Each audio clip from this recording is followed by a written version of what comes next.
जय जिनेन्द्र। कुंद कुंद कान भक्ति पाठशाला प्रस्तुत करता है प्रथमानी योग झलक में आज कैसे प्राप्त हुआ हमें प्रथम श्रुत स्कंद। आइए जानते हैं हम प्रथम श्रुत स्कंद का इतिहास।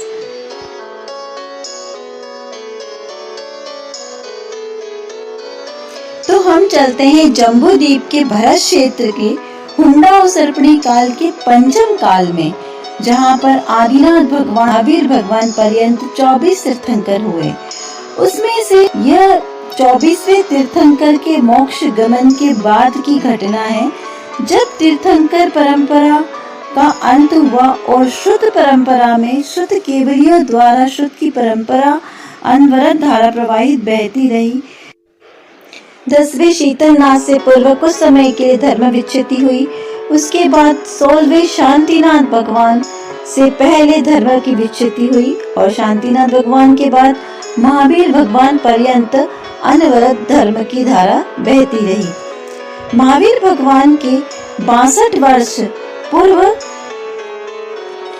श्री गौतम स्वामी, सुधर्माचार्य और जम्बू स्वामी 3 अनुबद्ध केवली हुए। उसके बाद 100 वर्ष के अंतर में श्री विष्णु, नंदी मित्र, अपराजित, गोवर्धन और भद्रबाहु आदि 5 श्रुत केवली आचार्य हुए। उसके बाद 118 वर्ष के अंतर में श्री कंस, सुभद्राचार्य, यशोभद्राचार्य, यशबाहु आदि मुनीश्वर हुए। 183 वर्ष के अंतर्गत में श्री विशाखा आचार्य से लेकर धर सेना आचार्य तक 11 अंग 14 पूर्व के ज्ञाता मुनिराज हुए। 220 वर्ष के अंतर में ज्ञान की हीनता से 11 अंग के धारी ही आचार्य। उसके बाद धीरे धीरे और ज्ञान घटता गया। उसके बाद अरत, बलि और मांग आचार्य हुए, जिन्होंने श्रुत परंपरा का प्रचार प्रसार किया, मुनि संघ को उपदेश दिया तथा इसी क्रम में आगे चलकर आचार्य धरसेन हुए, जिन्हें अग्रायणी नामक प्रारब्ध का ज्ञान था, पंचम वस्तु के ज्ञाता और चौथे महाकर्म प्रारब्ध के ज्ञाता हुए। धीरे धीरे ज्ञान की हीनता से उन्हें एक चिंता सताने लगी कि इस परंपरा में आगे किस तरीके से श्रुत की परंपरा चलेगी। एक बार आचार्य गुरुवर गिरिनगर गुफा में उज्जैन गिरी की चंद्र गुफा में विराज रहे थे। तभी उन्हें ज्ञात हुआ कि धीरे धीरे क्षयोक्षम ज्ञान घटता जाएगा, तो इस ज्ञान को शुद्ध रूप में लिपिबद्ध करना चाहिए और दक्षिण देश से 2 समर्थ मुनिराजों को बुलाया, सुबुद्धि और नरवाहन, जिन्हें धर्मोपदेश प्रदान करके शुद्ध का ज्ञान दिया, जो कर्णानी योग का विशेष शुद्ध ज्ञान था। ऐसे ही 2 समर्थ महामुनि राजों ने समस्त शुद्ध ज्ञान को धारण किया और विनम्र पूर्वक जयदु सुध देवता इस प्रकार के उच्चारण के साथ श्री जिनवाणी यानी सरस्वती की उपासना की। आचार्य धरसेनाचार्य ने अपनी अल्प आयु जानकर दोनों मुनिराजों को शुद्ध का ज्ञान देकर उन्हें विहार करने का आदेश दिया। जब उन्होंने मंत्र की सिद्धि की, तब नरवाहन मुनिराज की भूत जाति के देवों ने प्रशंसा की और उनका नाम भूत बलि रखा गया। और सुबुद्धि मुनिराज की दंत पंक्तियां अस्त व्यस्त होने से उन्हें पुष्प दंत के नाम से उनका पूजन अर्चना की और उनकी दंत पंक्तियां भी सुंदर व्यवस्थित कर दी। और इसके बाद दोनों मुनिराजों ने वहां से विहार किया। आचार्य पुष्पदंत ने अपने ही गृहस्थ आश्रम के भांजे जिन पालित को श्रुत का ज्ञान दिया और उन्हें जिन दीक्षा प्रदान करके 20 प्ररूपणा के सूत्र उन्हें सौंप दिए। श्री पुष्पदंत आचार्य ने 20 प्ररूपणा के सूत्र लिखकर जिन पालित आचार्य को भूत बलि आचार्य के समक्ष भेजा और आगे का इसे विस्तार करने के लिए कहा, क्योंकि मुनिराज को पता था कि वो अल्पायु हैं। और जैसे ही भूत बलि आचार्य ने उन प्ररूपणाओं को देखा और तुरंत ही आगम को विस्तार करने लगे और आगे की प्ररूपणा का वर्णन करते हुए उन्होंने षटखंडागम ग्रंथ की स्थापना की। और उस षटखंडागम ग्रंथ को आचार्य जिन पालित मुनिराज लेकर पुष्पदंत आचार्य के पास आए। तब आचार्य ने सोचा कि मेरे द्वारा सोचा गया कार्य पूर्ण भी हो गया। और उसी दिन पुष्पदंत आचार्य ने भी उस श्रुत की पूजन अर्चना की और भूतबली आचार्य ने भी समस्त नगर जनों के साथ श्रुत पंचमी महापर्व के रूप में इस श्रुत स्कंद की पूजन अर्चना की। यहाँ हम कथा को अधिक विस्तार ना देते हुए सारांश में कथा बताते हैं। इसी के श्रुत की परंपरा जो प्रथम श्रुत स्कंद के रूप में हुई, जिसे षट खंडागम जी कहा है, ये 6 खंडों में विभाजित है। इन 6 खंडों में किस तरीके का वर्णन आया है और ये षट खंडागम हमें कैसे प्राप्त हुआ है, यह सब आज हम विस्तार से जानेंगे। तो इस तरीके से भगवान महावीर गौतम स्वामी आचार्य, धरसेन आचार्य, पुष्पदंत आचार्य, भूतबली आचार्य से होते हुए षट खंडागम ग्रंथ वीरसेन आचार्य द्वारा इसकी टीका की गई। इसी के साथ आचार्य नेमिचंद्र आचार्य, आचार्य कुंद देव और अंत में विद्वानों के रूप में टोडरमल जी द्वारा भी अनेक ग्रंथों की टीकाएं लिखी गई, जो हम सब श्रावकों के लिए आज उपलब्ध है। यदि उस समय आचार्य कल्प श्री टोडरमल जी को ये धवला टीकाएं मिल जाती तो बहुत सारा आगम हमारे सामने होता, क्योंकि इन ग्रंथों में छुपे रहस्य को आचार्य कल्पदेव द्वारा बहुत ही अच्छे से विस्तारित किया जाता। लेकिन दुर्भाग्यवश ये प्रतियां उन्हें अप्राप्त रही और हम उन टीकाओं के ज्ञान से वंचित रह गए। जिस प्रकार चामुंडेराय जी के निमित्त से आचार्य नेमिचंद सिद्धांति देव ने श्री घूमटसार जी महाग्रंथ की रचना की, उसी प्रकार आचार्य पुष्पदंत देव ने जिन पालित आचार्य के निमित्त से श्री षटखंडागम जी ग्रंथ की रचना की। ग्रंथ रचना का प्रारंभ चंद्रगिरी पर्वत की गुफाओं में हुआ और उस मंदिर में चंदा प्रभु भगवान की प्रतिमा विराजमान थी, जिसके समक्ष इस ग्रंथ की रचना हुई। भगवंतों द्वारा लिखित यह आगम ग्रंथ तार पत्रों पर उत्कीर्ण किया जाता है, जिसे एक कांटे की सहायता से एक एक अक्षर को उत्कीर्ण किया जाता है। इससे मुनिराजों के हाथों में भी अत्यंत वेदना होती है, किंतु हम जैसे भव्य जीवों के भाग्य को जगाने के लिए आचार्य भगवंतों ने इन ग्रंथों की रचना की। लेकिन समय के साथ साथ ये ग्रंथ बहुत सारे हमारे से विलुप्त हो गए हैं और कुछ ही ग्रंथ हमें प्राप्त हुए हैं, और जो ग्रंथ प्राप्त हुए उनकी भाषा हमें समझ में अच्छी तरीके से नहीं आने की वजह से हम उस शुद्ध ज्ञान को नहीं पा सकते। जो शुद्ध ज्ञान महावीर भगवान ने दिव्य देशना के रूप में दिया, वो गंधर्व देवों ने उसका अनंतवां भाग ग्रहण किया। उस अनंतवें भाग को शुद्ध केवलियों ने ग्रहण किया और शुद्ध केवलियों द्वारा ग्रहण किया हुआ ज्ञान का अनंतवां भाग लिपिबद्ध हुआ। उस लिपिबद्ध हुए ज्ञान का अनंतवां भाग हम जीवों को प्राप्त हुआ है आगम के रूप में, और उसका भी अनंतवां भाग हम ग्रहण कर पाते हैं। ऐसे ही महा दुर्लभ जिनवाणी माता आज हमारे समक्ष में विराजमान है। ऐसे श्री षटखंडागम ग्रंथ जी की धवला जी आदि जो टीकाएं आचार्य वीरसेन आचार्य द्वारा की गई है, इसके 16 भाग हमारे सामने अभी उपलब्ध हैं, जिन्हें हम स्वाध्याय करके हम अपना मोक्ष मार्ग प्रशस्त कर सकते हैं। तो ये सारे ग्रंथ पहले मूल बद्री में विराजमान थे। ये मूल बद्री 18 की संख्या का बहुत प्रसिद्ध है। यहाँ 18 सड़कें, 18 झील, 18 जैन मंदिर और 18 बस्तियां हैं। इस मंदिर की विशालता के साथ साथ बहुत ही अद्भुत कलाकृति है। 1008 खम्भों का मंदिर निर्मित है, जिसमें सबसे नीचे जो शुद्ध मंदिर है, जहाँ पर सभी तार पत्रों में लिखित ग्रंथ सुरक्षित किए गए हैं। लेकिन प्राकृत भाषा होने से और तार पत्रों पे अंकित होने से जन सामान्य की समझ से दूर थे। बहुत बार प्रयास किया गया उन ग्रंथों की टीका करने के लिए, वो मिल जाए पढ़ने के लिए, लेकिन वो नहीं उपलब्ध हुए। भगवान महावीर के मोक्ष जाने के 683 वर्ष पश्चात यानी ईस्वी सन की दूसरी शताब्दी में श्री षटखंडागम जी ग्रंथ प्राप्त हुआ। उसके बाद ईस्वी सन 816 यानी शक संवत 738 में श्री धवला जी की टीकाएं लिखी गई, जो आचार्य वीरसेन आचार्य ने कार्तिक शुक्ल त्रयोदशी को पूर्ण की। उसी के साथ इस विक्रम संवत 1815 में लिखना प्रारंभ हुआ और 1818 में ये ग्रंथ पूर्ण हुआ। आसोच कृष्ण की पंचमी को श्री छपड़ा सारजी, लब्धि सारजी और सम्यक ज्ञान चंद्रिका लिखी गई, जो आचार्य कल्प पंडित टोडरमल जी द्वारा लिखी गई। उसके बाद विक्रम संवत माघ शुक्ल पंचमी को ये पूर्ण हुई, जिनका श्रावण कृष्ण चतुर्दशी विक्रम संवत 1823 तक उसका संशोधन कार्य पूर्ण हुआ। उसके कुछ समय पश्चात इनकी गोमट सरजी आदि ग्रंथों की वाचनाएं सभा में होना बंद हो गई और आचार्य कुंद द्वारा रचित द्वितीय श्रुत स्कंद श्री सारजी पूज्य गुरुदेव श्री कांजी स्वामी को 300 वर्ष पहले प्राप्त हुआ।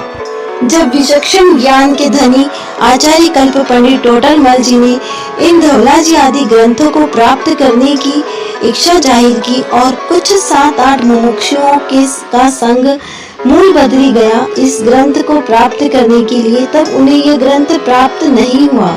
बहुत ही मुश्किल से औरंगाबाद से एक गोमट सार जी की प्रति प्राप्त हुई, जिसकी टीका आचार्य कल्प जी द्वारा की गई। उस समय यातायात के साधन अति दुर्लभ थे। बैलगाड़ियों से होकर दुर्गम रास्तों से कर्नाटक देश पहुँचे और इसी बीच करीब उन्हें 3 से 4 महीने का समय लग गया और बीच में ही एक डालू राम जी जो मोक्ष भाई साथ में गए थे, उनकी पर्याय बीच में ही पूरी हो गई और वो वापस नहीं लौट सके। बहुत सारा पैसा खर्च होने के बाद भी श्री धवलाजी महाग्रंथ के दर्शन भी महादुर्लभ थे। मात्र यह जिनवाणी दूरदर्शन के लिए ही रखी गई थी, लेकिन आज इस धवलाजी ग्रंथ को जन जन के लिए सुरक्षित किया गया है, जिसका हम स्वाध्याय अध्ययन कर सकते हैं। वीरसेनाचार्य के समय ही एक और महान आचार्य हुए आचार्य गोंडा स्वामी, जिन्होंने कषाय प्राभृत नाम की रचना की। कहीं कहीं प्रथम सुतस्कंद के रूप में कषाय प्राभृत को भी बताया गया है। इस पर आचार्य वीरसेन जी द्वारा अपूर्ण टीका लिखी गई, जिनकी देह विलय के बाद आचार्य वीरसेन ने इस टीका को पूर्ण करके इसका नाम जय धवला के नाम से प्रसिद्ध हुई। इस षटखंडागम जी के प्रथम 3 खंडों में जीव के कर्तव्य की अपेक्षा से और अंतिम 3 खंडों में कर्म प्रकृतियों के स्वरूप की अपेक्षा से वर्णन किया गया है। इसमें सूत्र रूप में जीव द्वारा कर्म बंध और उससे उत्पन्न होने वाले नाना जीव परिणामों का बड़ी व्यवस्था, सूक्ष्मता और विस्तार से विवेचन किया गया है। षटखंडागम जी की टीकाएं क्रमशः कुंद आचार्य देव, तुम्बुलूर समंतभद्र आचार्य देव और बप्पदेव आचार्य देव ने बनाई है, ऐसा उल्लेख आता है, लेकिन अभी यह हमें अप्राप्त टीकाएं हैं। उसमें अंतिम टीकाकार के रूप में आचार्य वीरसेन स्वामी द्वारा रचित टीका, सुप्रसिद्ध टीका धवला के नाम से जो प्रसिद्ध है, वही हमें अभी प्राप्त है। इस महान आगम ग्रंथ के प्रचार प्रसार में और जिनवाणी प्रकाशन में बहुत सारे साधर्मी भाइयों का सहयोग प्राप्त हुआ। बहुत विस्तार से वर्णन किया जाना अभी यहाँ पर शक्य नहीं है, इसीलिए बहुत ही सार गर्भित रूप में हम श्री धवलाजी ग्रंथ के प्रकाशन की प्रक्रिया से लेके आज हमें प्राप्त हुआ महा तक का आपको एक छोटा सा स्वरूप बताते हैं। आइए देखते हैं किंग एडवर्ड कॉलेज अमरावती के डॉक्टर हीरालाल जी जैन की नजर से षटखंडागम जी ग्रंथ का प्रकाशन। 1 नवंबर 1939 में श्री धवलाजी टीका का प्रकाशन किया गया। ईस्वी सन 1924 में मात्र धवलाजी आदि ग्रंथ सिर्फ दर्शन मात्र के लिए ही थे। तभी उस समय मेरी कारंजा के समीप ही अमरावती के कॉलेज में नियुक्ति हुई और मेरे सदैव के सहयोगी सिद्धांत शास्त्री पंडित देवकी नंदन जी के सुप्रयास से श्रीमान सेठ गोपाल राव जी चवरे और बलात्कारण मंदिर के अधिकारियों के दुस्साहस से उन अपभ्रंश ग्रंथों के संपादन प्रकाशन का कार्य चल पड़ा, जिसके फलस्वरूप 5-6 अत्यंत महत्वपूर्ण अपभ्रंश काव्यों का उन तक प्रकाशन हो चुका था।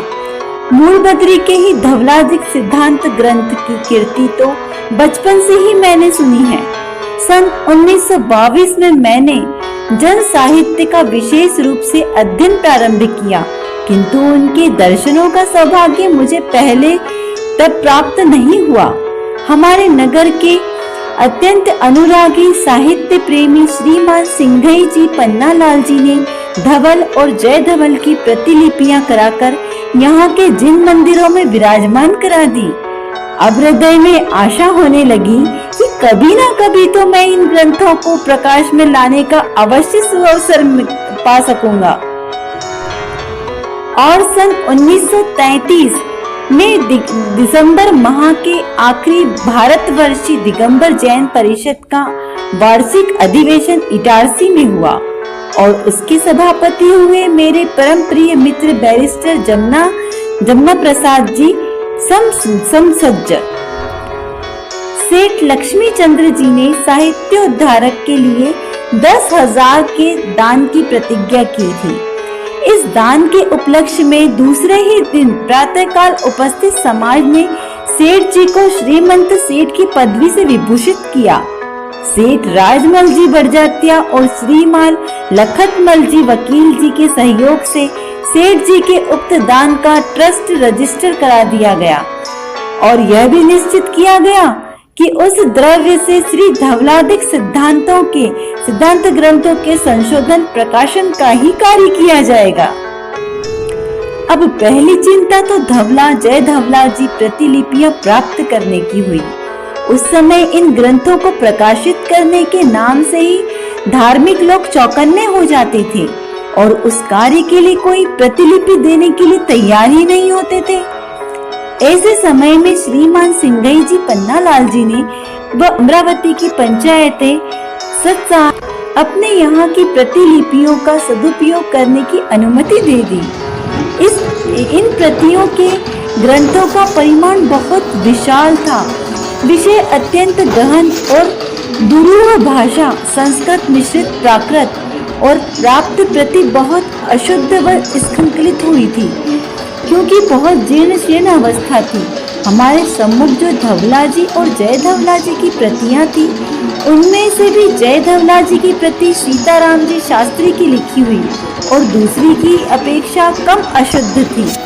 इसीलिए दोनों के प्रारंभ में कुछ अंश संस्कृत रूपांतरण और हिंदी भाषांतरण सहित हमने इसे छपाकर कुछ विद्वानों के पास भेज दिया और उसके बाद उक्त ग्रंथों के संपादन प्रकाशन आदि के संबंध में उचित परामर्श प्राप्त किया और इसका संशोधन कार्य प्रारंभ किया।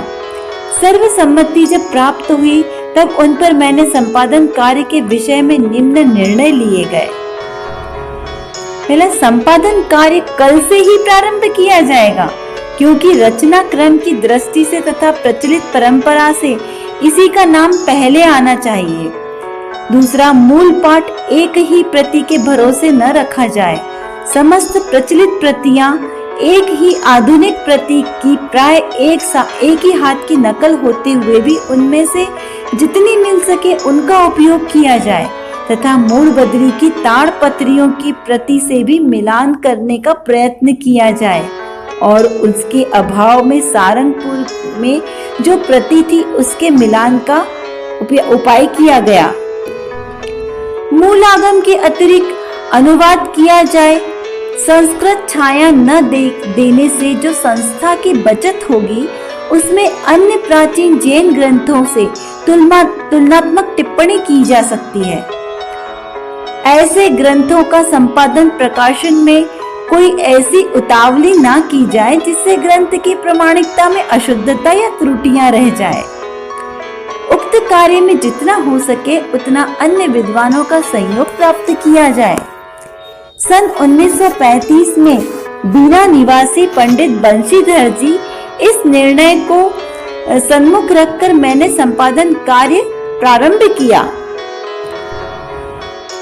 तत्पश्चात साबूमल झांसी के निवासी श्री पंडित हीरालाल जी शास्त्री न्यायाधीश को बुलाने का प्रयास किया गया। प्रथम 3 वर्ष तो उज्जैन में राय बहादुर सेठ लालचंद जी के यहाँ रहते हुए इस कार्य को किया उसी समय बीना निवासी पंडित फूलचंद जी सिद्धांत शास्त्री की भी नियुक्ति कर ली गई। प्राकृत पाठ संशोधन संबंधी नियम हमने प्रेस से 2 कापियां और 200 पृष्ठ राजा राम कॉलेज कोल्हापुर के अर्धमागधी के प्रोफेसर व डॉक्टर A.N. उपाध्याय का साथ लेकर और उनसे ही पठन का कार्य किया। पंडित देवकी नंदन जी का भी समय पर सहायता ली गई और दोनों सहयोगियों की इस सहायता से बहुत ही हम अनुग्रही हुए। शेष समस्त संपादन और उसका प्रूफ रीडिंग का कार्य श्री हीरालाल जी शास्त्री और पंडित फूलचंद जी शास्त्री से निरंतर सहायता प्राप्त हुई। इसी बीच उनकी धर्मपत्नी 1927 में भी हृदय रोग से ग्रसित हुई और 1938 के दिसंबर माह में उनका चिरवियोग हो गया। सेठ माणकचंद जी जवेरी मुंबई, मूलचंद जी सोनी अजमेर और स्वर्गीय सेठ हीराचंद जी मोमोचंद जी सोलापुर के हम अत्यंत कृतज्ञ हैं कि आज हमें इस महान सिद्धांत के एक अंश को सर्वसुलभ बनाने का सौभाग्य प्राप्त हो रहा है। स्वर्गीय लाला जम्बू प्रसाद जी रईस जी की लक्ष्मी सफल हुई तो उन्होंने इस ग्रंथ की एक प्रतिलिपि को अपने यहाँ पर सुरक्षित रखने की उदारता दिखाई और इस प्रकार उनके प्रकट होने में निमित्त कारण हुए। हमारे विशेष धन्यवाद के पात्र स्वर्गीय पंडित गजपति जी उपाध्याय और उनकी स्वभार्या विदुषी लक्ष्मी बाई जी तथा पंडित सीताराम जी शास्त्री जिन्होंने इन ग्रंथों की प्रतिलिपियों के प्रचार प्रसार का कठिन कार्य किया और उस कारण उन भाइयों के कोष और विद्वेष को भी सहन किया। इन ग्रंथों के प्रकट होने से अपने धर्म की हानि समझते थे वे लोग। श्रीमान सिंघई पन्नालाल जी जिस धार्मिक भाव और उत्साह से बहुत धन व्यय करके इन ग्रंथों की प्रतियां अमरावती से मंगवाई और उनका संशोधन प्रकाशन का कार्य किया, बैरिस्टर जमुना प्रसाद जी और सब सज्ज का हम भारी उपकार मानते हैं जो उन्होंने सेठ लक्ष्मी चंद जी को इस साहित्य उद्धार कार्य के लिए प्रेरित किया। वे ऐसे धार्मिक व सामाजिक कार्यों में सदैव कप्तान की तरह कार्य करते थे। श्रीमंत सेठ लक्ष्मी चंद जी तो इस समस्त व्यवस्था के आधार स्तंभ ही थे। आर्थिक संकट में वर्तमान काल में उनके हाई स्कूल छात्रवृत्ति और साहित्य उद्धार निमित्त से दिए हुए बहुत योगदान है। मेलसा निवासी सेठ राजमल जी बड़जात्या और श्रीमान लखतमल जी वकील जिन्होंने इस योजना में भी बड़ी रुचि दिखाई और हमें हर प्रकार से सहायता पहुंचाकर उपकृत किया। साहित्यकारों की ट्रस्ट कमेटी में श्री पन्नालाल जी, पंडित देवकी नंदन जी और सेठ राजमल जी के अतिरिक्त भेलसा जी के श्रीयुत मिश्री लाल जी व सरसावा निवासी पंडित युगल किशोर जी मुख्तियार भी हैं। इन्होंने प्रस्तुत कार्य को सफल बनाने हेतु बहुत प्रयास किया। पंडित युगल किशोर जी मुख्तियार ने तो संपादन के कार्य में भी योगदान दिया, किंतु बीच में ही उनका स्वास्थ्य बिगड़ने की वजह से थोड़ा सा सहायता मिलने से वंचित रह गए। और ऐसे ही अद्वितीय कार्यकर्ता श्रीयुत ब्रह्मचारी शीतल प्रसाद जी ने हमें इस कार्य को आगे बढ़ाने और पूरा करने की प्रेरणा दी। धर्म प्रभावना के ऐसे कार्यों को सफल देखने के लिए ब्रह्मचारी जी का हृदय ऐसे तड़पता था जैसे कोई शिशु अपनी माता के दूध के लिए तड़पता है। उनकी इस निरंतर प्रेरणा के लिए हम उनके बहुत उपकृत हैं। समाज के महारथी साहित्यिक विद्वान श्रद्धेय पंडित नाथूराम जी प्रेम जी समाज में के ऐसे नवीन युग के साहित्यकारों में प्रमुख स्थान रखते हैं और प्रकाशन संबंधी अनेक व्यवहारिक कठिनाइयों को सुलझाने में निरंतर सहायता करते हैं। भूजबली शास्त्री और पंडित देवकी नंदन जी शास्त्री के बहुत कृतज्ञ हैं क्योंकि उन्होंने बहुत योगदान दिया।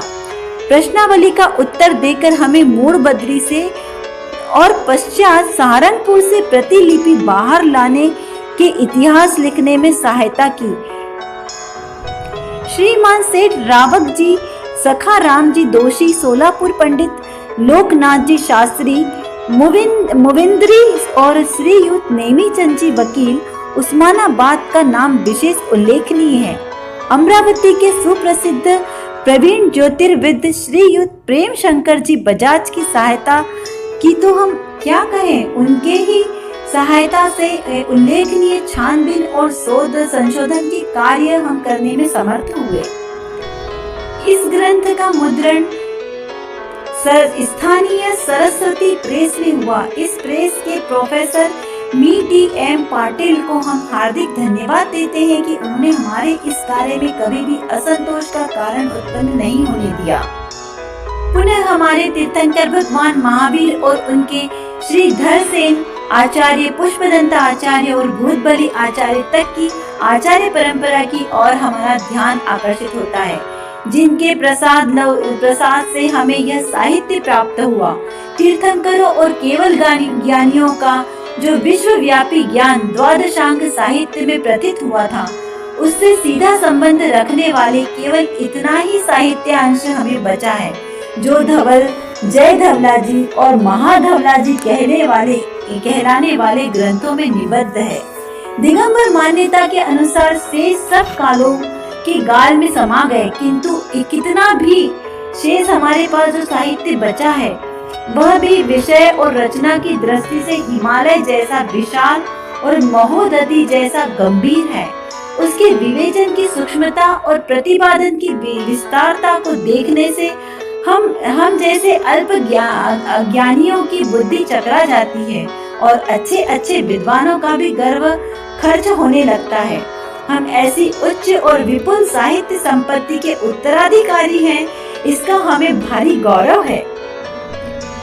इन ग्रंथों के संशोधन में हमें सिद्धांत भवन आरा और महावीर ब्रह्मचारी आश्रम कारंजा की प्रतियों से बड़ी सहायता मिली है। हमारे पूर्वाचार्यों की प्राप्त इस अमूल्य धरोहर को हमेशा आगे तक बनाए रखने के लिए एक सबसे अच्छा उपाय है कि हम इन सभी धवला ग्रंथों की अधिक से अधिक प्रतियां बनाकर पूरे देश भर के मंदिरों में, संग्रहालयों में, जिनवाणी के श्रुत केंद्र में सब जगह इसे प्रसारित कर दे अधिक से अधिक, ताकि कहीं एक की भी अगर प्रतियां खराब हो जाए या किसी तरीके से नष्ट हो जाए तो अन्य देश के भागों से हम इन प्रतियों को मंगवा सकते हैं। इससे बढ़कर और कोई दूसरा उपाय नहीं है अब जिनवाणी को संरक्षण करने का। ग्रंथों की हजारों प्रतियां छपाकर सर्वत्र फैला दी जानी चाहिए कि किसी भी अवस्था में कहीं न कहीं उनका अस्तित्व बना ही रहेगा। यह हमारी शुद्ध भक्ति का अत्यंत बुद्धिहीन स्वरूप है, जो हम ज्ञान के इस उत्तम संग्रह को और इतने की तरफ हम उदासीन हो रहे हैं और उसके सर्वथा विनाश की जोखिम लिए चुपचाप बैठे रहते हैं, इसे पढ़ने नहीं देते, तालों में बंद करके रखते हैं। यह प्रश्न समस्त जैन समाज के लिए विचारणीय है। इसमें उदासीनता लाए नहीं, हृदयवान बनकर जिनवाणी की और अपने को आत्मसमर्पण करें, जिनवाणी की रक्षा करें, सुरक्षा करें और अधिक से अधिक जिनवाणी को संग्रहण करके उसका ज्ञानाभ्यास करने का प्रयत्न करें, तभी हमारा यह मनुष्य भाव सार्थक होगा। जिनवाणी माँ परम उपकारी है, उसका स्वाध्याय चिंतन करके हम अपना मोक्ष मार्ग प्रशस्त करें और इस धवल ग्रंथ की धवल रीति अपनाकर हम भी धवल रूप सिद्धालय को प्राप्त करें, यही हमारी शुभ मंगल भावना है। पूर्ण शुद्धि के साथ धवल आराधना के मार्ग पर लगे। जय दु सुध देविदा, जय दु जिनेंदो, नमो जिनाणम, नमो जिनाणम, नमो जिनाणम, जय जिनेंद्र।